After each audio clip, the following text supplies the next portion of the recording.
How do you learn who you really are? It's not found in books. It's found on the battlefield. What's up, warriors? Welcome back to the battlefield of the mind. Today I'm here with Jean-Luc, and we are going to go in today on let's talk about the mistakes. Let's talk about the things that people would judge as bad, but how you were able to go from like the old me to the new me. And I think this is a story of not only redemption and hope, but being able to say we don't have to live in regret and shame and judgment and blame our whole lives, and kind of hear some of your badassery turned into more badassery. Well, yeah. At one point when you turn out to be the black sheep of the town, there is a lot of things to do. But before that, when I was young, like I said, when I was 16, I was with a bunch of bikers, and then when they had parties in the summertime, which were closed to police, they had their own way of doing things. It didn't seem like mistakes at all, right? You're 16 years old and all these girls around. I remember cooking breakfast because I was younger, so they used me for whatever. And then you see the tents and the girls coming out half naked. And it's like at 16 years old, it's like, whoa, this is the life. Yeah, I love this. There's no shame or you think you're doing right. But then you grow in that thing. But the thing is, lucky for me, I was not a drug person, but I was a beer drinker from a young age, like being a French Quebecer, grew up with this stuff. So a lot of time we got in trouble for drinking, but that was before the days where if you get arrested drunk driving, you lost your license, you paid a lot of money. In that day, they put you in the tank and let you out the next morning, and that was it. It was not right because a lot of my friends, some of them died in car accident and others are in wheelchairs, but it was the day, right? And then as I went through this, you had to be tough. Basically, when you went after hours playing pool, there was always somebody looking for a fight. And then you go outside and the first one to bleed, that was it. Go back in and keep playing pool and drinking. So if you were the toughest, then you were left alone. And that's what you had to become. So being martial arts and all the stuff, that's how it was perceived, right? And being bouncers for a while and running my own business with that after-hour restaurant, you had to use that. But it's something that at the time you had to be, right? Today I see kids that don't have to be that tough because it's a different world now. But in our day, you had no choice. If we're not tough, you were paying the price. And so you learn to fight because I was picked on. I was younger, so I was not scared to get hit because I was getting hit for nothing. So now when you take away the fear of being hit, then you can become a little bit more dangerous because all I wanted is I can get one punch. I don't care if I wake up in the hospital. That was the attitude at the time. And so we grew up like that. And then, then you go and then I go in construction and welding. And again, it's all a tough environment. But then I got married young, and then I had my kids very young. So I had two girls right off the bat. So that kind of changed the attitude. You don't want your girls to be like guys, right? So you kind of have to soften up a bit. But then I was a young businessman, and I had up to 52 employees. I had a Shell station with a video store, and I had an Italian restaurant to boot. But then that took its toll. So as the business around there, I was in New Brunswick, the big business went on strike and money was not around, and I had to do everything to survive. And even at one time, because I was connected to all the bikers in the drug world, I was able to survive a little bit longer by helping that kind of world, which got me in more trouble. But then I got really, really depressed, right? I going through a divorce and facing bankruptcy and then some different problem with the law. And that's when suicide was pretty close. I had all the letters written in my head for my kids. I had 3 kids at the time, 2 girls and a boy. And then that's when at one point I woke up and said, oh, man, you're only 27. Like, what the hell, 28? And then that's where my stories started to change. Remember where I was from because my great-grandmother was Native and my grandmother was a strong Catholic praying woman. When she died, there was 200 and some of us. That was a big family. My father was 14, 9 brothers. That's where the toughness came in, right? We all were poor growing up, and everybody kind of grew at the same time in the 70s. Everybody started getting a better job and start getting on their feet. And that's what I learned, to be tough. Yeah, and then after that, then I started learning, became a Reiki master. The biggest thing was the managing your thoughts and power to word that really saved my life. You kind of get out of it, you kind of get out of the funk, but now what do you do with your life? Now after bankruptcy, you broke and you're the black sheep of the town, so nobody wants to hire you. It's a small town, so everybody knows everybody. My family was well known. So then I decided to move across Canada. So I had to borrow a credit card from my ex and then drive across on the old Luminel with 400,000 kilometer, which is about, I don't know, almost 300,000 miles on it, breaking down all the time. It's like, oh my God, but because I had the tools, I was able to create a vision for my life. And I was able to every day kind of face, even though I ended up in Edmonton, sleeping on the floor of my buddy's house, I was just as broke as I was. There was no bed in that room. Lucky for me, there was a rug. So on my sleeping bag and my pillow, I was able to survive for a few weeks, get a job, and then find other places to live. It was quite a struggle. But then and I had long hair, so they call me the French hippie. The old days were still sticking around. And being a welder and just going crazy.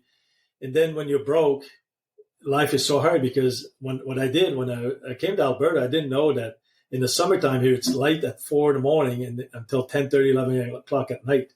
I said, man, does it ever get dark here? And then when I work on the rigs, welding on the rigs, I got sunstroke with major headaches, but I could not take a day off.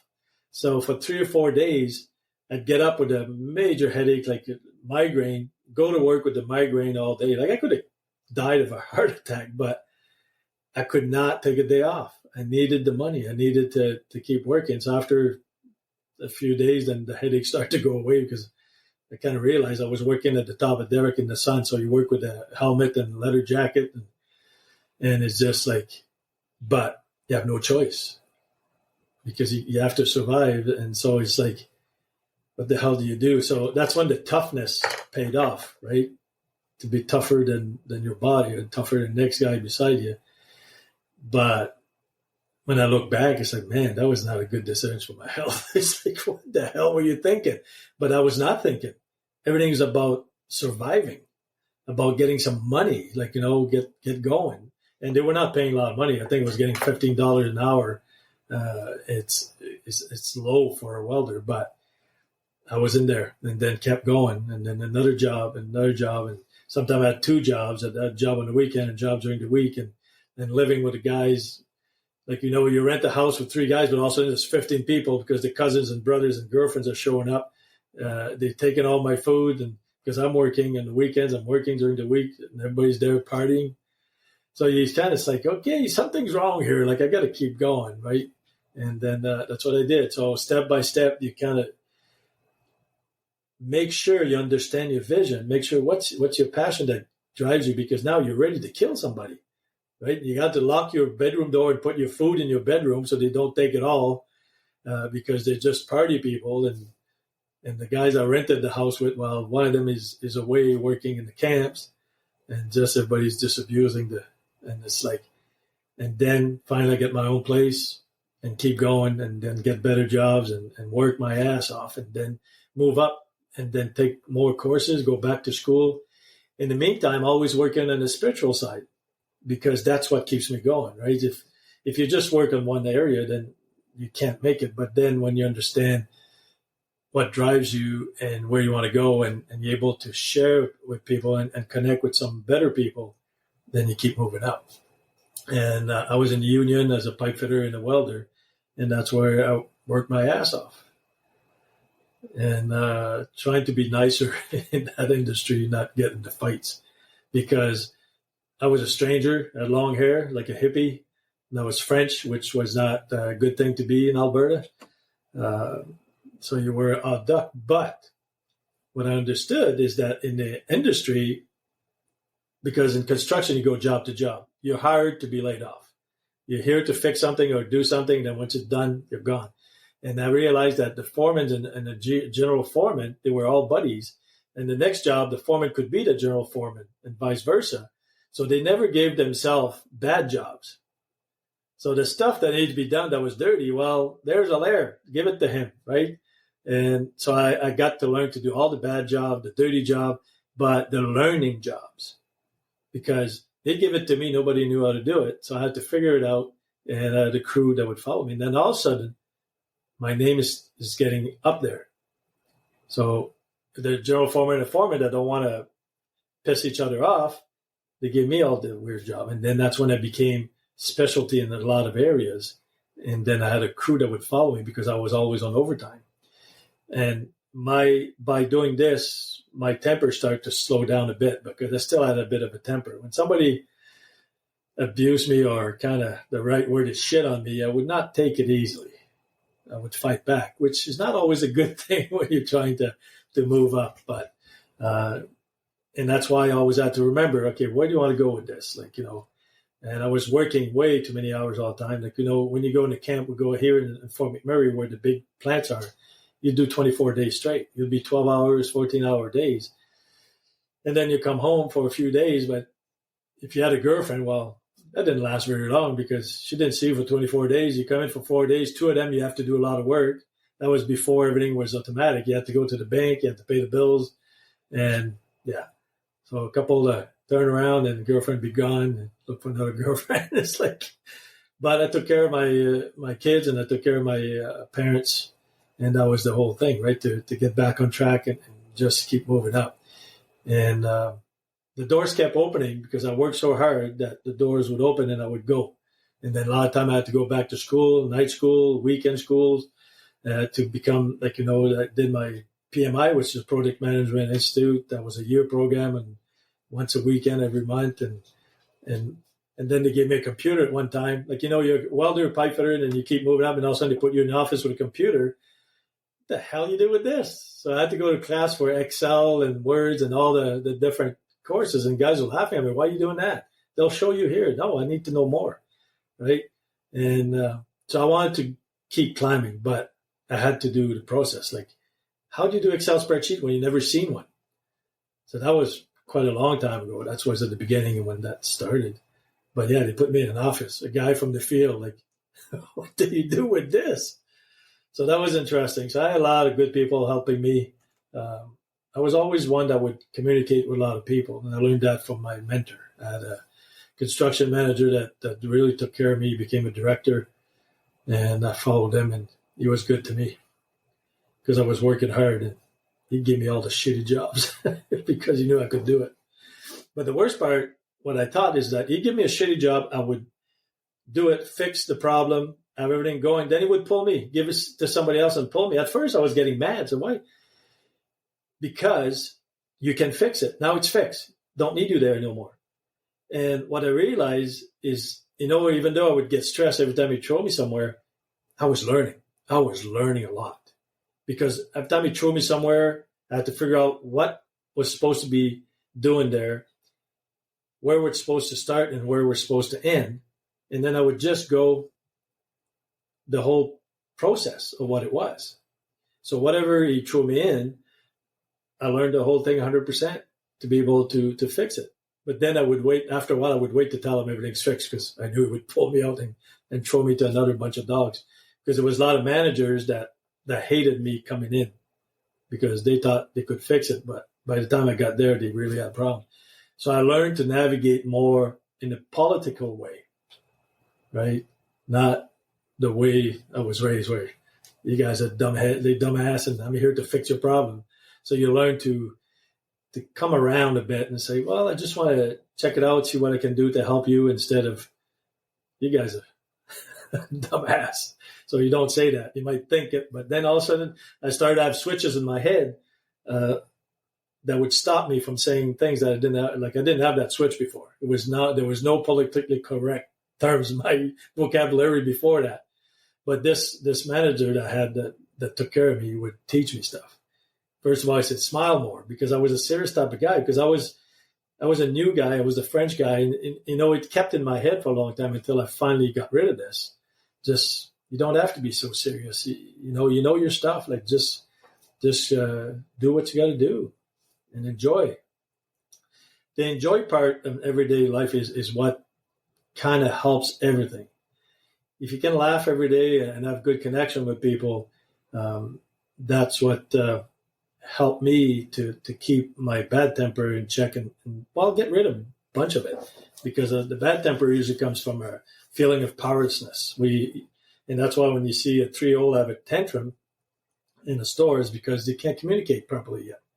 They don't understand the language. They don't understand a lot of stuff. And a lot of men would just keep that 3-year-old their whole life, right? You throw those tantrum. It's like, that's what I say when I went through my separation and divorce. I had an old mini home, and I had the old style phone. And I remember I came home one day and she came and got a bunch of stuff she was not supposed to take.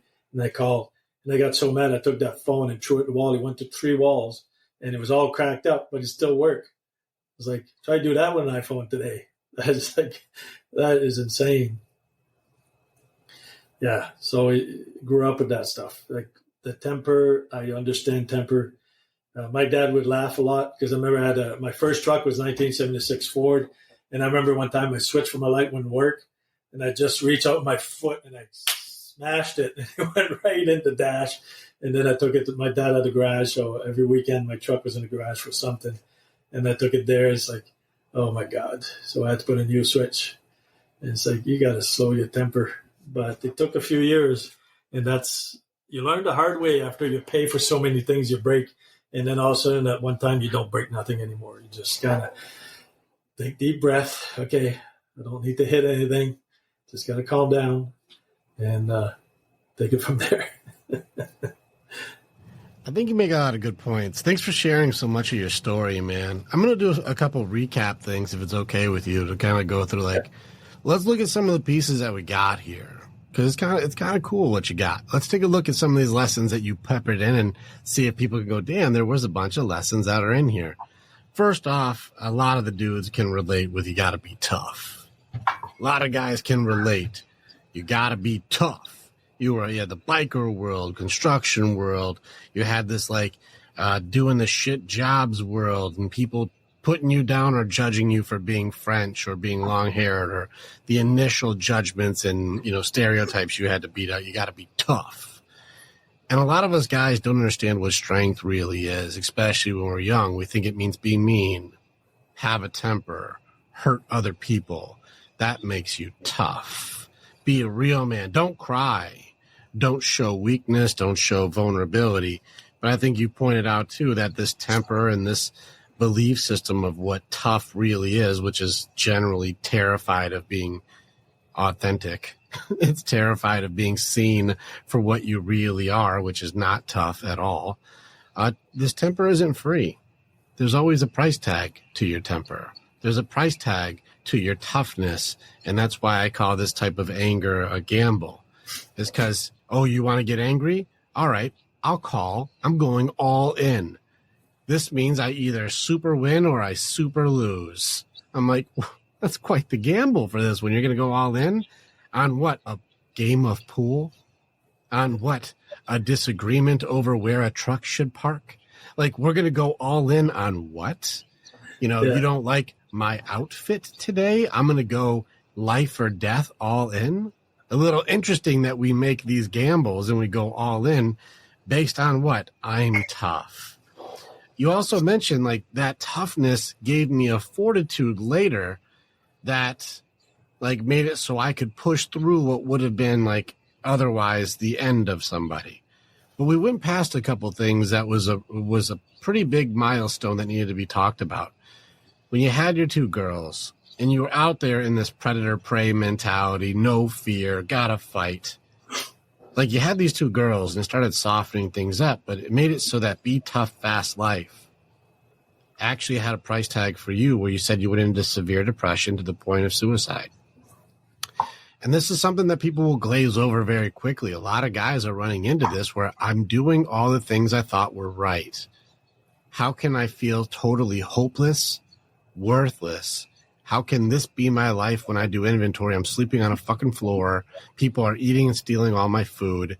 I don't have any chance to be able to be the man that I want to be because I'm trying to do things right. It makes me feel so wrong. And like that rock bottom is a pretty big noticeable moment. You're only 27, 28 when you hit that. Stay with us. We'll be right back.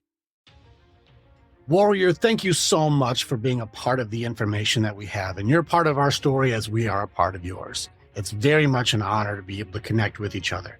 If you want to know more or you want to get started with working with me or working with our warriors so that you can begin your path to authenticity, strength, leadership, and accountability, this is the way. Together, we are way stronger. Now you get to choose. Do you go forward or keep doing what you've always done? If you stay where you're at, hey, click on some of the stuff and follow what it is. We got motivational stuff. We've got podcasts. We've got more things. Just subscribe and do the stuff and we'll keep you updated. But if you want to start going in, start jumping into what our programs offer and start your journey and being the hero in your own story.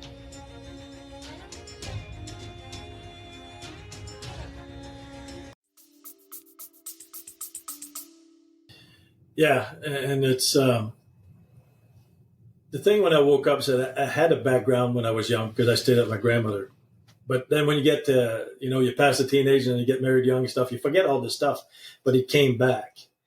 And what it did, it's okay, I can fix things. And then because I had the tools now with this power of the word, imagine your thoughts, I had created a vision. I remember one day, every time I did something, I shared with my girls. And my second girl is like me. She was my boy. She's the one that put a dent in my truck. She's the one that put my truck in the mud. She's the one she was like a boy, right? She was totally, and she's 5'4". She was 105 pounds at the time, tiny little thing. I got her in the industry. She's a general foreman now in the industry. But years ago, every time I went and did something, I would share with them. I would share my struggle. I would share how I changed. And I remember one time her mom came back in their life. Like I was mom and dad for quite a few years. Long story on that one. But her mom tried to talk bad about me from when we were together. Yeah, when I was young, I had bad temper. I never hit her, but I realized later I was verbally abusing because that's what I knew, right? And I tried to fix that. But as I kept working on myself and changing myself, I always shared with my girls. If I go somewhere for a retreat, I come back and the first thing we'd do, we'd have a get together, a supper, and I would share what I learned and see what I can help them. And one time her mom tried to tell a story about when we were married, like in my early 20s. And she looked at her mom and she says, "Mom, this is not the same man. He's changed." And I thought, wow, this is pretty big of my daughter. So for her to be able to say that to her mom, that means I did something good. I did work on myself, right? And because of them, I was able to bring more femininity in my life and be able to explain more and more of I always told them I loved them and hugged them and kissed them, and that was not part of me before.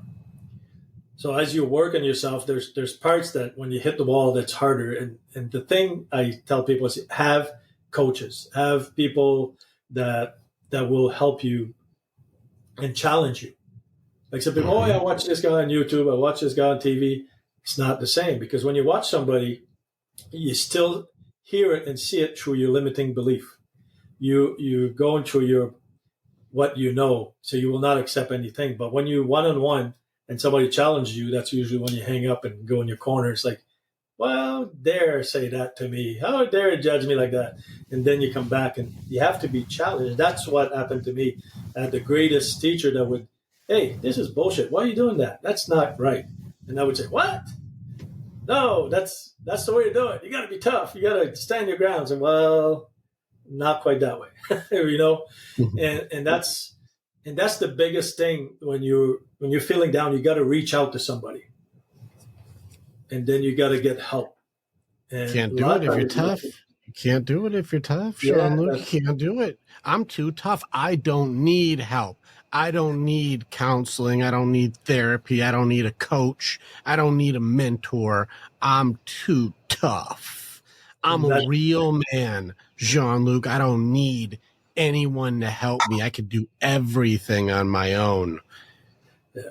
Makes sense, right? Totally logical. And that's where you end up by yourself in the hole, right? And that's when you say, okay, I need help to get out of the hole. Can somebody help me up, right? Until you get to that point, and the first time you ask for help and you realize there's people there to help you, then it starts. It's not miracle. It's like a lot of work has to happen, but you start to see the light. Like to me, when I was depressed and stuff, like there was no tunnel, never mind the light at the end tunnel. There was no tunnel. It was, and at the time I used to have a lot of guns, so I won't go there, but it was easy to check out. Yeah. When there's no, but there was a voice there. And what I realized after was my grandmother's voice, my great grandmother's voice, that once I stopped and I was at the bottom, like, okay, this is stupid. Like, I realize what you're planning to do is not right. You got young kids and it's not the end of the world. But without having these people in my life to help me, when you're broke and you depend on everybody now and you're trying to get back on track, if you have nobody to reach out, that's when you just keep going down. You have to have people that believe in you and will bring you up and start teaching you different things, right? And a lot of people basically shit on religion, but we got to remember that religion has still good parts in it. Mm-hmm. It's like the old saying, like throwing the baby with the dirty bath water. There is still a baby in the dirty water, right? And then that's what people forget. So I still work with the churches. Like I still wear my cross, but it's not for the church. It's for Jesus. And the thing is, the great stuff is in there, but a lot of time men run it, and men are the bad part of it because they all want control. Correct. But because I had 3 great priests in my life that were not that type, I was able to see the good in the church and just separate and then go in the spiritual world. But as I was in the church, I was helping people get ready to be baptized. And at first I thought, who in the hell wants to come in the church to be baptized as an adult? It's like jumping in the boat of slave and putting shackles in, right? So, but then when I started working with them, I realized they were looking for something. They were looking for purpose. And because they could get it as a community in the church, it was very important. And because I know my Bible and I know the rules, I grew up in French Quebec, which the priest had more power. In the 70s, the priest had more power than the politician at the time. And so I knew my church, I knew the church law, I knew my Bible, and I was able to talk properly to them. And then they would get mad when I wouldn't show up Wednesday because the priests that were there, my uncle's a priest and I used to go visit him. They go too deep into the theology. And when you're trying to teach something simple, they make it complicated. And I understand why. It's not because they're trying to show up. It's just the way they study it is that way. Because I went there a few times, sat with them, with priests, and I would listen to them. Some of them work in the archives of the Vatican, and it's like amazing. But there was another side to them that was like little boys, because as priests, they don't take care of anything. They don't have family. They don't have to take care of a lot of stuff, but their intelligence is there. But you have to be able to explain to people, what does it mean to come to church? What does it mean to read the Bible? What does it mean? And to me, that's very important, because I learned that the Muslim law, I learned like the Jewish more, the Tibetan, and the Buddhism, and they all have the love in common if you go in, right? I got a lot of friends that are Muslim. It's not at all what you see on TV, right? And people are judging Muslim by what they see on TV or the bad stuff. Well, we got bad Christians also. But yeah, so it's to learn. And the thing I tell people, don't believe a word I say, experiment. Be open to everything that comes your way. And I still do a lot of different things but I work a lot also on the native side. Like, I do the sweat lodge, I do quite a few different things. A month ago, we had a 3-day weekend where we my friend brought somebody else and they built a teepee. A bunch of men there had never even touched a teepee, never mind putting one up. And then we had a men's circle. That was pretty cool, right? So this kind of things kind of connects you to your higher self, because I do past life regression also. And then you start to have that resilience. Resilience comes from working on yourself, right? If you wait till everything goes wrong in your life to try to learn, then it can be done, but it's 100 times harder. You got to build that resilience first. You got to connect to your higher self. You got to connect to people. You got to connect to whatever you believe in. It may be to Jesus or Buddha or Allah, and work with it. And that just gives you that resilience. When something happens, you can just sit down and say, okay, why is this happening to me? What is it I'm supposed to learn from this event? And why am I attracting this? That's the biggest thing I work with. When I work with the law of attraction, which is part of managing your thoughts, where I teach people how to do affirmation. I got daily affirmation we do, and then we got 21-day affirmation to reprogram yourself. That just becomes part of a resilience where you can connect to. Believe it or not, there are people who don't know what you're talking about. They say they don't, like, they may not know what the secret or the law of vibration or law of attraction is. Can you maybe just give a quick synopsis of like what I'm talking about is, so they can go, oh, because there are terms thrown around like manifestation that the brochure seems nice, but what are you talking about? Well, you attract what you are. Let's put it this way. So if you look at, for example, relationship, why do you go to a relationship? You attract the same person all the time, right? Also, you start a new relationship. Oh, it's beautiful, but then in the same pattern as the one before, and you do that over and over until you start changing your mindset. Like, okay, I don't want to attract that kind of woman. But because your energy is what it is and your belief system is what it is, you'll attract the same kind of person all the time. She'll look different every time, but at the end, it's the same kind of person. When you're negative, so it's basically all poor me, and then all of a sudden when you do this, it's also a law of attraction. You attract bad stuff. So the universe will give you what you want, negative or positive. So if you look at poor me and you're always down and, oh, this shit happens to me all the times, guess what? It does. So if you look around in your life and you're in a poor me attitude, everything goes wrong. Your car breaks down, your job's not paying, or it's not a good job, and you can't get ahead. But the same way you do this, when you turn around and start to be more positive. But the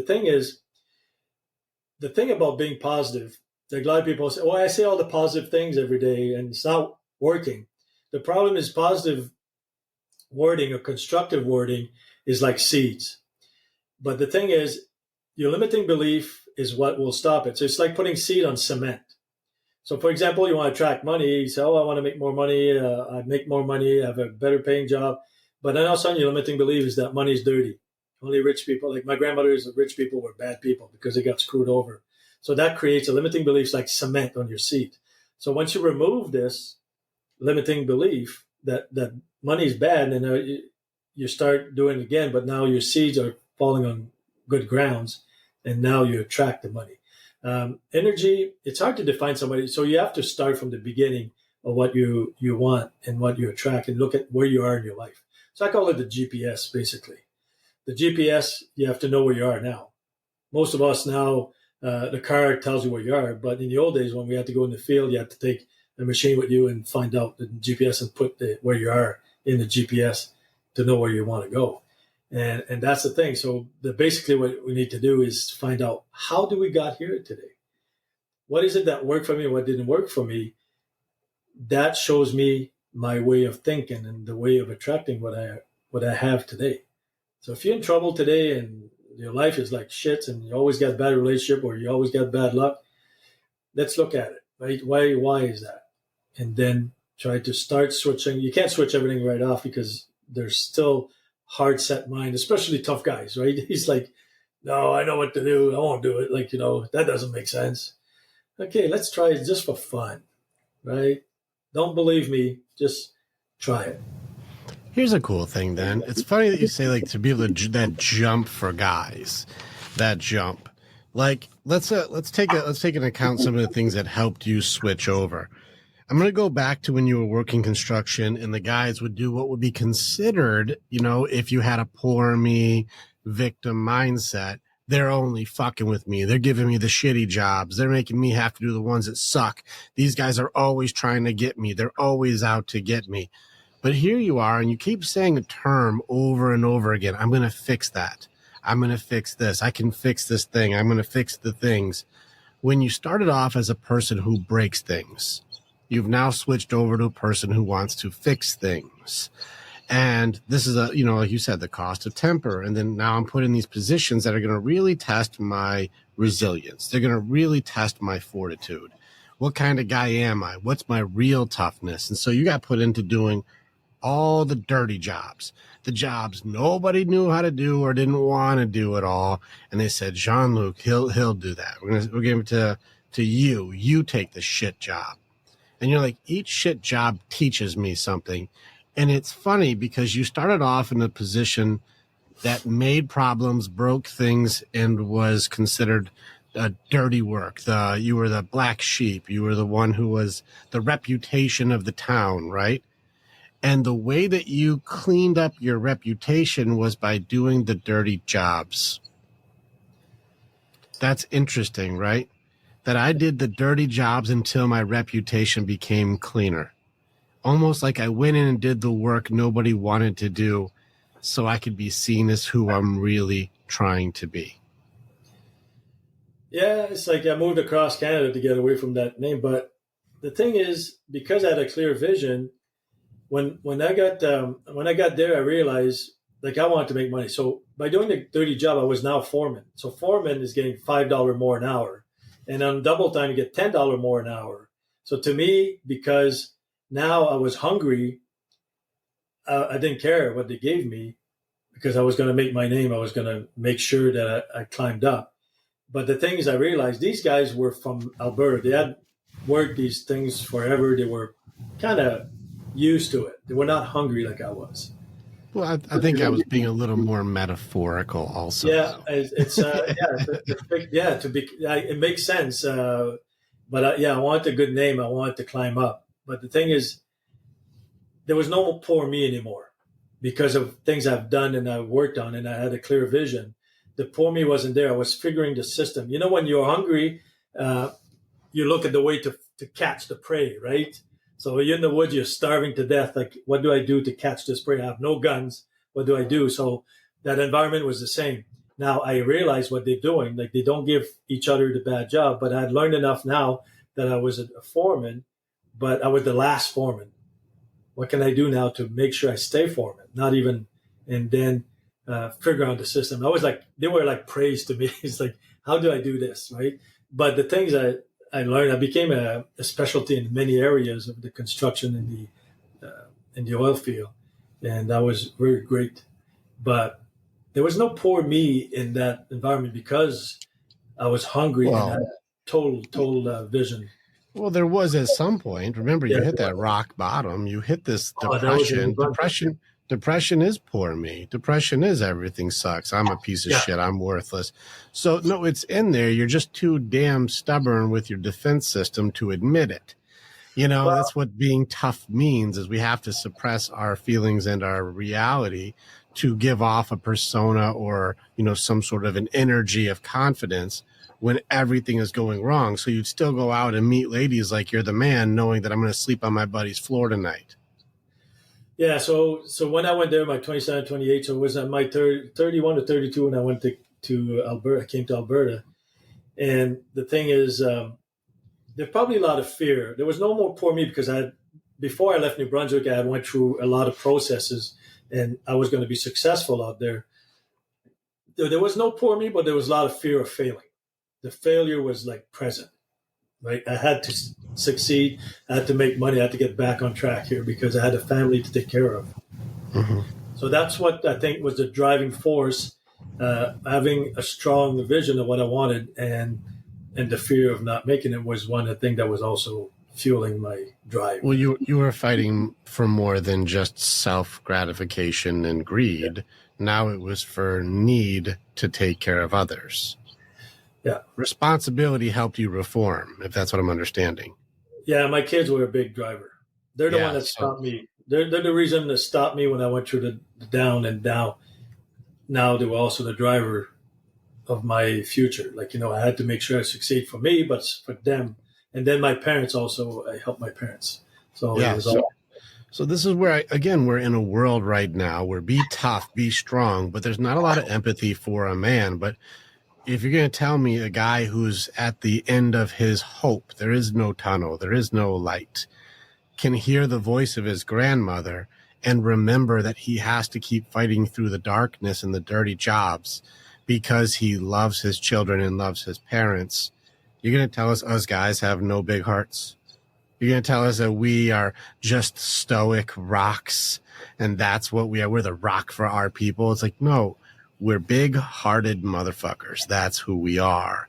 We're big softies. It doesn't matter how tough someone wants to pretend. I've actually had big-ass, bad motherfucking bikers break down in tears with me when I get into their heart stuff.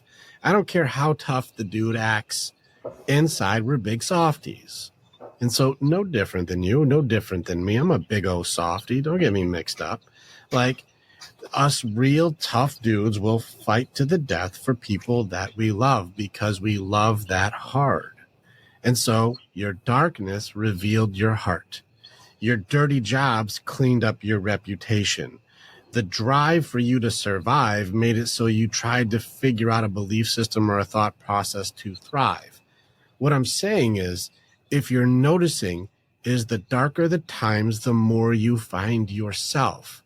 And I want this to be a lesson for people with what you're sharing, is that you are in the spots that you don't want to look. Who you really are will reveal yourself when you are in the darkest and hardest times. I think I heard a quote, I think it was on a new John Wick movie, where it said, like, a friendship during good times means nothing at all. Exactly. You know, like, it's when you're in the darkness, it's when you're in the muck, it's when things are all going wrong. That's when you learn who your people are. And that's when you learn who you are.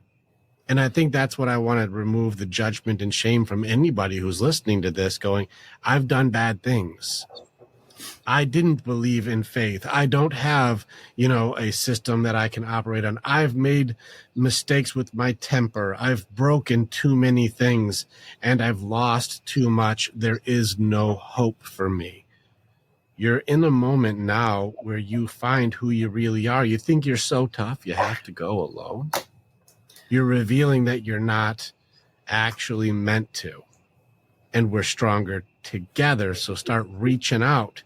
Start working with somebody who's gone through the muck and knows where you are to come and get you. Not you're supposed to somehow fumble your way forward. And I like that you brought the faith into it. Not church, but faith. To say, if you believe, then you can start moving. But if you don't have anything and you think you have to face fear without faith, you become food. It's very important. So, like I say, I kept working on myself, and because I was making a lot of money in the industry, I went around the world doing different classes of different things. And then 6 years ago, when I went through cancer, when we talk about resilience, because I have no fear of death, I was able to make the right decision. When the doctor wanted to remove my bladder, I won't repeat what I said because it was construction talk, but he was shocked. Like, nobody talks to a specialist that way, right? I said, no. It's like, to me, because I know what's on the other side, because I help people cross over, and I was a bit of doula at one time. And I said, don't get me wrong, I'm not suicidal, but you're not going to remove anything, because my life is about quality, not quantity. So I know you might have somebody here with one finger moving and saying, save me. No, that's not me. I said, don't get me wrong, I'm not suicidal. I'd love to be 125, but nobody would be changing my diaper, right? I might not have any teeth anymore and use a cane, but whatever, right? But so anyway, we went through the process because they had removed the tumor, and then we went through the process, and I used all the other tools I had, and I came out, right now I'm cancer-free since the beginning. But having learned all the tools and used them to prove to myself first that everything worked, then I was able to retire from construction and start teaching what I do now. And it's very, very important to have the resilience when something happened. Because if I would have had the fear, first thing they would have done, they would have removed my bladder. Now I would have a bag on my side here, which is painful. There's a lot of problems with that. But no, I told him, if you tell me I got 6 months to live, I'm going downstairs to buy a pack of cigarette. After 15 years, I still crave smoking, right? But he just looked at me funny. He said, no, it's not the way it is. So anyway, so when you build resilience before things happen, you can make the right decision. But when you're in the fear, you make fear-based decision, right? And it's very... Let's go a little out there a little bit. Let's go where people don't want to go. All right, if you can look death in the eyes and say, I do not fear. Fear, like, people are afraid of certain things. Death is in the top 3 for what people's main fears are. Underneath, of course, public embarrassment, Yeah. which is very funny that I'm more scared of public speaking than dying, but here we are. So in any case, tell us what it's like. Why do you not fear death? And yeah, I want to go there. Let's make it a little weird for everybody. Well, the thing is, in French, we have a word that you don't have in English, is apprivoiser. In Little Prince, the fox talks to the Little Prince to apprivoiser, but in this case, tame me. Tame is different. So befriending, it's a word that's between tame and befriending, which means that you really get friendly.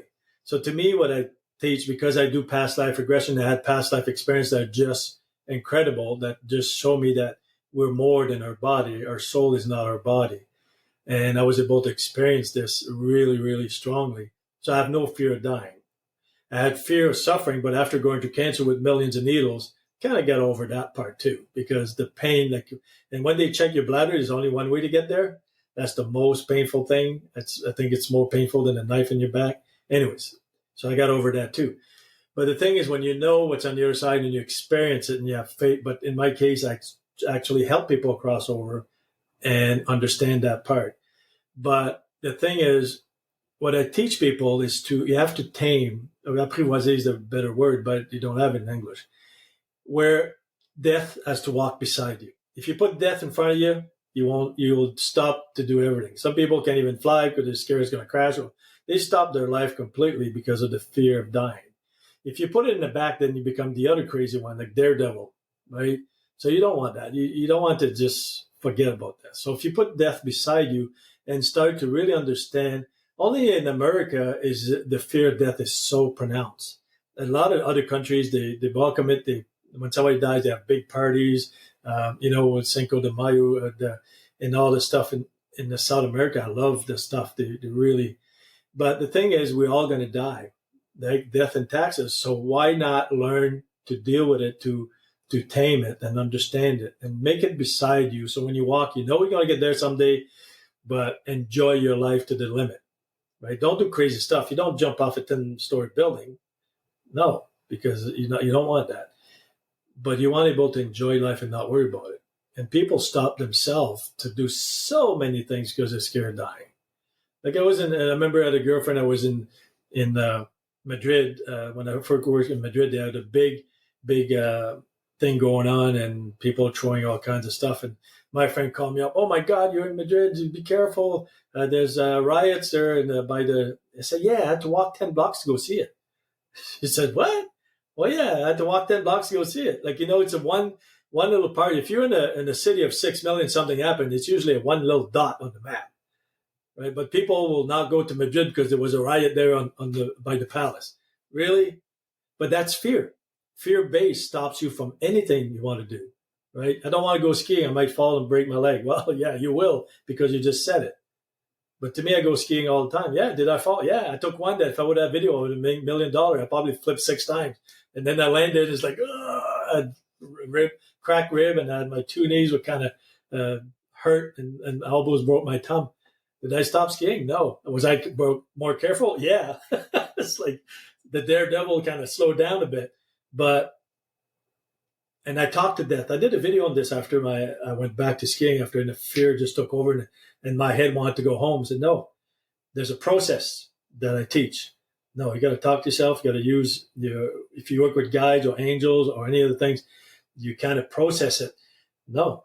And I remember that was my first time. I hadn't skied for a while. I kind of fall slow motion, scared the crap on me. I go to the first lodge, which is in the middle of the ski hill in Jasper. And I was trembling. I was like fear because this memory of my fall years before came back, and I had to talk to myself and then ask for the best guide, the ski guide, to guide me. The second day I was going to do some other, and because they were the black, and I was going to go because I felt ready. I was just flying. I was back to speed, and my mind said, "Don't push your luck." So I did not go there that day, but I was back on track because I asked for help, and it was. I was carving, I was going down fast. And then I wanted to get to the next level where I used to be, but I did not push my luck. I stayed with that feeling. So the next time I went, then I was able to go back to the Black Hills, right?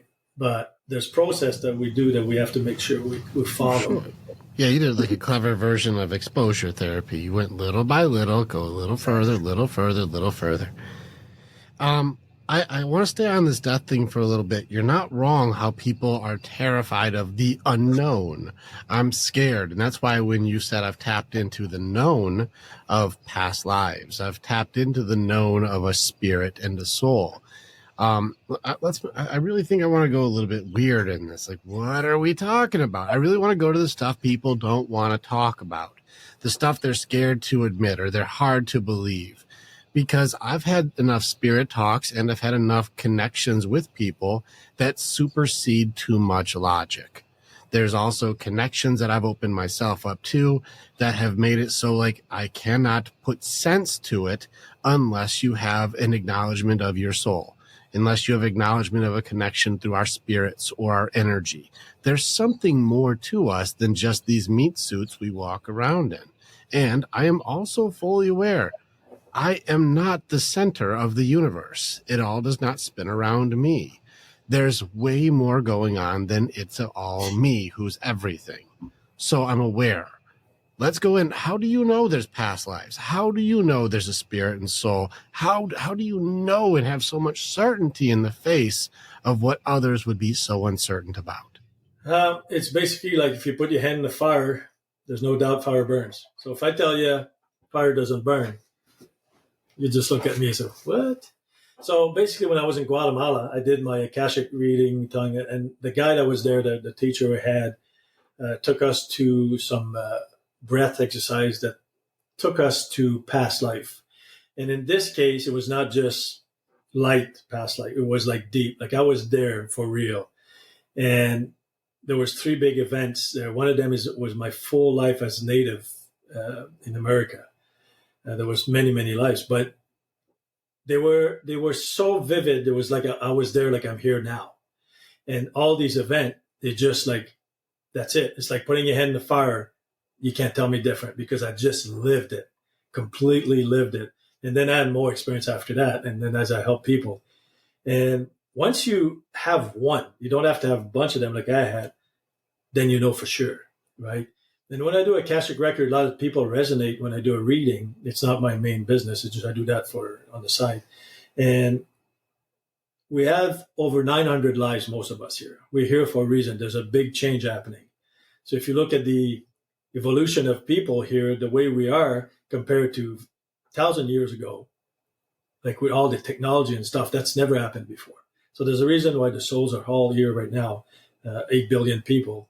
And I go a lot deeper when I go with my stuff. But once you have an experience that connects you to either past life or higher self, like in the case of when I did Reiki, a lot of people experience some really strong emotions. Then they start to believe, they start to connect, right? It's not just about believing, it's about knowing. So when you put your hand in the fire, then it's not about fate, it's about knowing. You know it's going to burn your hand. So once you experience a few things like this, it's not about fate anymore. You don't believe without seeing, you just seen it. And that makes more sense. And when I did a month ago, when we did when I talked about putting a teepee, was a 3-day weekend, which one I did a past life regression. And the past life regression itself, like it's about 40 minutes, but there's 30 minutes where you're really in.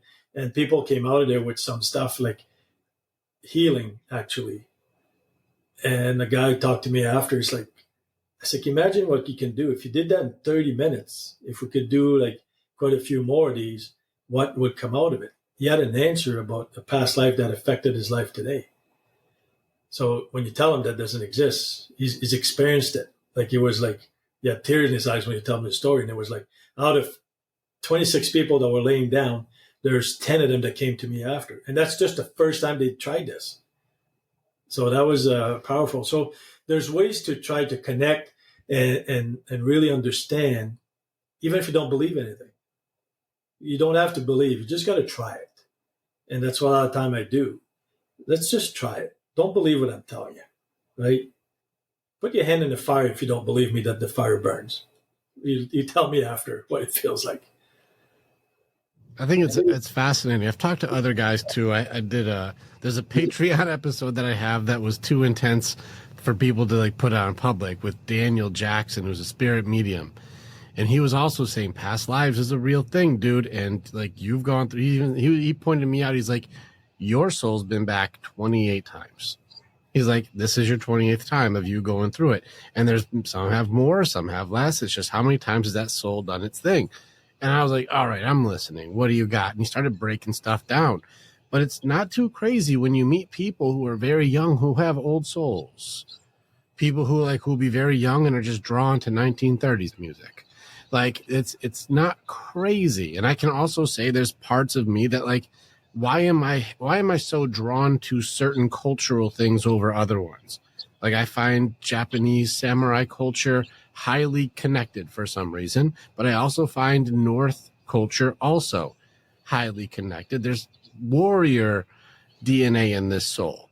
Like I know that there is no fear of fight. And I think that you can relate. There are past things, like you said, you had Native American where there was like, there's fight in here. There's a warrior inside of here that has done conflict and is not afraid to fight.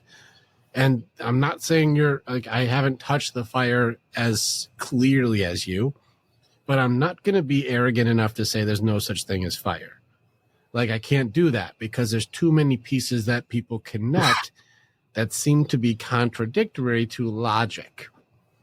I'm like, it's hard to argue because there's a thing there. So I can't say you're 100% wrong, and any percentage deserves to be challenged. Maybe there is something. Yeah, it's very interesting. Like I worked with Edgar Cayce a long time ago. I don't know if you ever heard of Edgar Cayce. He was the sleeping prophet in the 30s and 40s. They have an institute in Virginia Beach where he had 68,000 reading. And I worked with that for a long time. I had it on the DOS, the CD DOS. And when they transferred it to the Microsoft, I did not update it. But I still read some of his stuff of past life. And he's very, very interesting man. But it used to be deep, deep trance. He's called him the sleeping prophet. You had to be sleeping in those days because nobody believed in that stuff. It's not crazy, though, because even most of the things that I wake up often, I think that, God talks to me through like when I'm in that veil between. I wake up at almost like 2 to 3:30 in the morning most nights and have to wake up and write. Like a new thought came in the middle of the night often for me.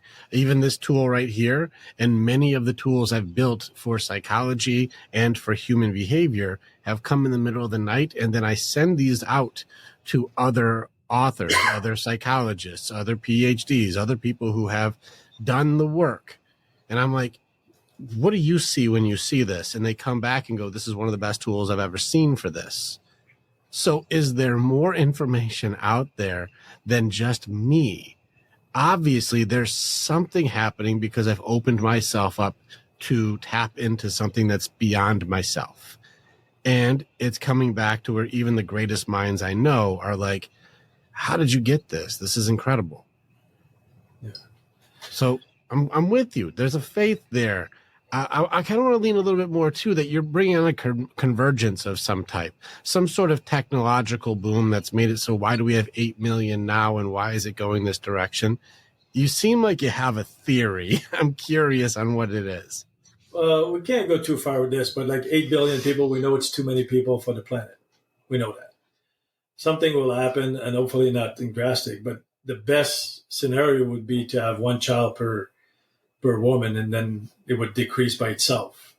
But well, it's getting way different than that by itself. Right now, we're having more women who have no children than anything else. Yeah, but then we have other groups that are having tons of children. Mm-hmm. Yeah, it's going to get weird. It's going to get weird. The planet has to fix itself. The planet, you got to remember, the planet is an entity in itself. So we're the cancer. How's she going to fix it, right? Hopefully nothing drastic. There's been a lot of things. Like the end of the world was supposed to be like 5 times, and it never happened. Way more than 5. I was waiting on a porch during the rapture. I was like, ready to go? Or is it you who's going? Am I going? Waiting to watch people float in the sky. Yeah, we know that something will happen. So the COVID was kind of a weird experiment, and I hope it doesn't happen again. But I know that something has to happen. We cannot go to 10 billion or 12 billion people. We know that. It'll be too dangerous there'll be too many starving people.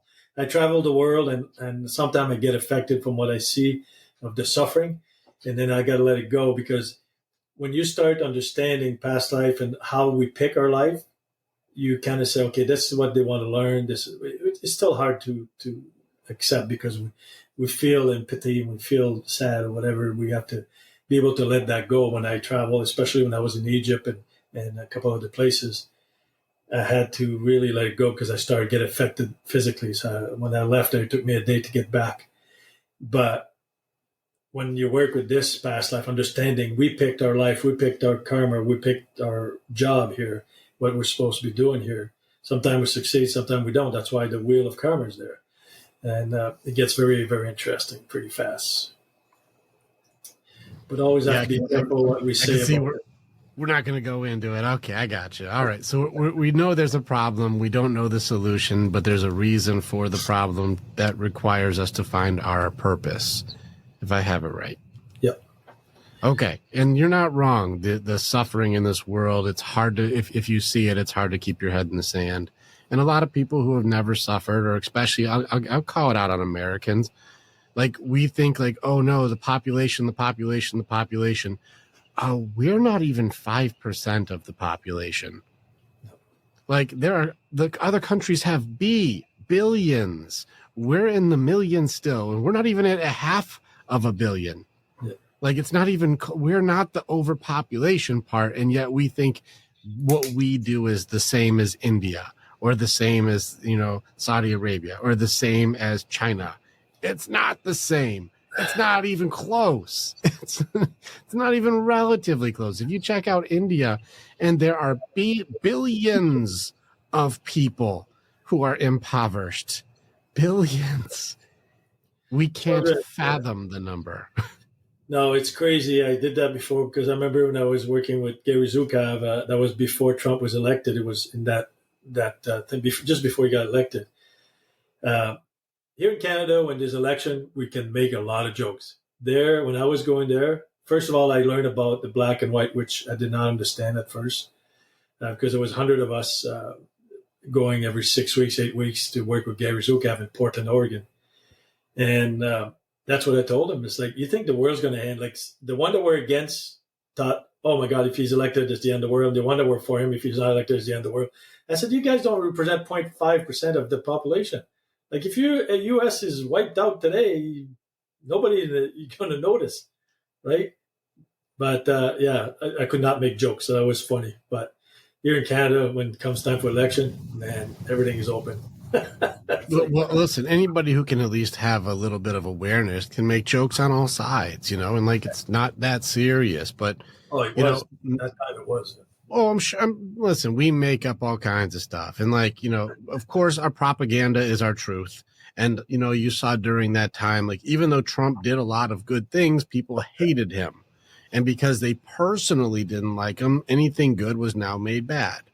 And this is how people operate. We think because we're emotional that it is what the truth really is.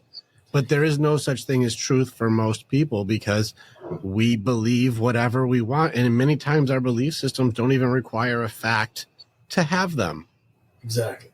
So how do we say we are right? We are true. We are the best ones. We're good. We're bad. If we're operating under blame, shame, judgment, guilt, oppression, or even being offended, we're not right. No, so you have to concentrate on your life. Like to me, a lot of people that judge, I ask them, okay, how's your life with your family? How's your life with your neighbors? How do you get along with them? So what I noticed traveling the world, when I was in Tunisia one time, my friend, he had a nice house there, and then he had another house on a farm in the desert. And the house was nice, and his nephew were there, and there was garbage against the school. There was a strike of garbage thing, and there was garbage there, and at night, a kid would come with goats and they would eat through the garbage. And I would say something to them. It's like, why is this happening? And I would question. And then when we drove to the desert, I grabbed all my garbage I would keep with me, my bottle.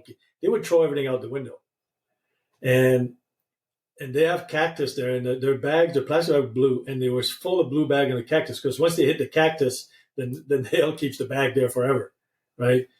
And then, so I kept questioning and kept doing stuff. And they kept asking my buddy, why was I doing this? Well, he explained, in Canada, we don't throw stuff out there. We recycle, we do this, we do that. So by not judging them or insulting them or telling them whatever, when I left there, my buddy sent me a picture. What they did, they went to get a bobcat because they had some construction equipment. They cleaned the whole garbage around that wall and planted flowers. And they wrote the thing on there in Arabic saying something, if they put garbage there, they will go after their grandparents or great grandparents or something Arabic, right? And my buddy sent me this picture. He says, look what they did. Just because they hung around with me, just questioning, but acting the way I act without judging. So to me, it's about, what if I show how to be with my family, and I know all my neighbors here. I've been here 10 years. They all know my 2 dogs, and I can talk to everybody. We got a new neighbor. First thing you do, you go meet the new neighbor, and that spreads, right? And that's what I look at life. It's like, how can we make this world better? Well, first of all, start at home, right? You start at home. If you can't get along with your family and your neighbors, don't go on the rooftop and scream at people like Trump or anybody else. Well, I got to make my impact, Jean-Luc. Don't worry about my dirty room. I'm going to tell everybody else how their clean house needs to be. You sound like Jordan Peterson on this one. Take care of your own shit first and then try and help other people. But no, this day and age, don't worry about my fucked up stuff. I'm going to go ahead and cover that up. But it's really, I actually do think it's funny too that you said, like, because you're like, why are you guys doing this? I'm really honestly curious. Like, why do you mess your own things up? It just seems silly. And you're like, you know what? Maybe you're right. So they clean up an area, but to say, like, I'm going to do it right. Let's go ahead and put flowers here. That would be good, right? And to make it so that we can have life and cleanliness and, you know, connection and beauty, we'll make sure we put a sign here that says, if you fuck this up, we'll kill your whole family.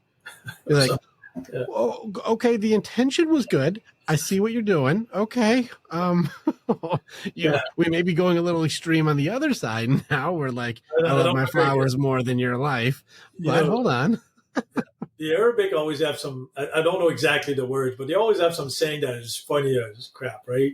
Like one of my friends said, may the flea of 1,000 camel infest your bag.